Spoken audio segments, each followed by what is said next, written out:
என்ன சர்க்கார் இப்படி வீட்டுக்குள்ள புந்து கருப்பு பணம் எடுக்கிறான்? இது ஆண்டவன் கேட்க மாட்டேன்றான். எதிர்கட்சிக்காரன் பார்லிமெண்ட்ல ஒருத்தனாவது அதை எடுத்து கேட்க மாட்டேன்றான். நாங்க யாரை நம்பி ஓட்டு போடுறது? இதுமே பப்பு எதிர்கட்சினா நீங்க எதை சொல்றீங்க? இதே போடா மிட்டாள், என்ன வந்து கேட்கிற எதிர்கட்சின்னா என்னன்னு எனக்கு தெரியாதா?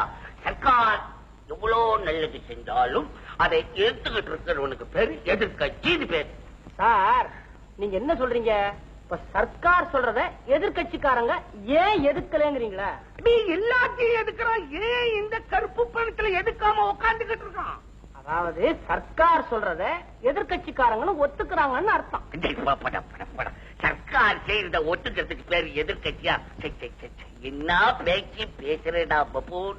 அப்போ நீ என்ன நினைக்கிற? உழைச்சி எங்களை சாப்பிட சொல்றியா? உழைச்சி சாப்பிட்டு எவனாவது உருப்பிட்டு இருக்கானா? அவன் ஏதாவது பணம் சேர்க்க முடியுமா?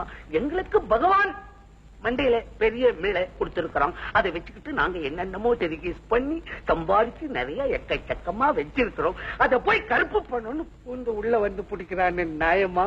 அப்ப பணக்காரன் எதிர்காலம் என்ன ஆமா? அவன் கதி என்ன? சார் இந்த நாட்டுல உங்களையும் சேர்த்து மொத்தம் எத்தனை பணக்காரங்க இருப்பாங்க? என்ன ஒரு 40-45 பேரு இருப்பாங்க. இந்த நாட்டினுடைய ஜனத்தொகை என்ன?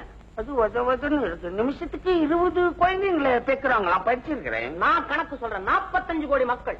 அத்தனை பேருக்கும் உடனடியா உணவு, வீடு, உடை கொடுத்தாகணுங்கிறத அரசாங்கத்துடைய நோக்கமே தவிர அதுக்கு எங்களை என்னடா செய்ய சொல்றேன்? அத்தனை பேருடைய பசிக்கும் பட்டினிக்கும் காரணமா இருக்கிற இந்த 40-45 பணக்காரர்களை காப்பாத்துறதுக்கு அல்ல சார். வீடு ஒரு இடத்துல இருக்கலாம், நிலம் ஒரு இடத்துல இருக்கலாம், ஆனா பணம் ஒரே இடத்துல இருக்க கூடாது. பல இடத்துல பரவணும். ஏழை மக்களுடைய வாழ்வை வந்து பரிமளிக்க செய்யணும். தொழிற்சாலைகள் உண்டாகணும். இதுதான் சார் அரசாங்கத்துடைய நோக்கமே. முடிவாய் போச்சா?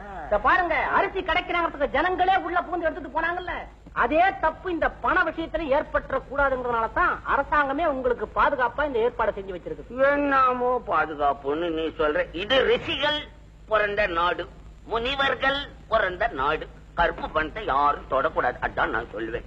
ஏன் உங்க குரல் குறையுது?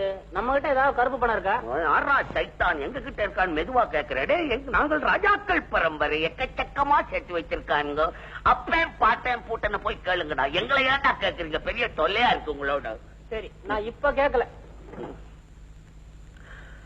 பணக்காரன் இனிமே தூங்க முடியாது போல் இருக்கு.